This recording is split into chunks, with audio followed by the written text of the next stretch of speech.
এই আন্দোলনের ছাত্ররা তারে আসলে এটা বুঝাই দিতে পারছে যে তার পার্টি হওয়া দরকার। আমরা বলছিলাম তার স্টুডেন্ট কাউন্সিল করা দরকার, সরকারকে তার পাহারা দেওয়া দরকার, যেইভাবে আসলে বিপ্লবের পরে আসলে রেজিমেন্টেড গার্ড দেয়, রেভলিউশনারি গার্ড যেরকম গার্ড দেয়।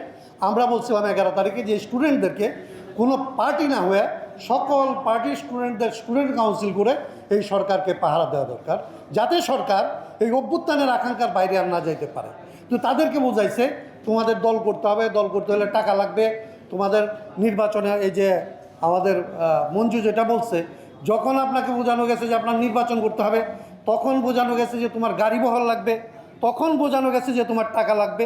এবং এই টাকার এই হিসাবের নতুন রাজনীতিকে পুরনো বন্দোবস্তের চিন্তার ভিতরে, যেটা বললাম যে আমার মস্তিষ্ক আমার সাথে থাকে না, আমার মস্তিষ্ক পুরনো জায়গায় চলে যায়, পুরনো বন্দোবস্ত নতুন বন্দোবস্তের কথা বলছি, পুরনো বন্দোবস্তের চিন্তা দিয়ে।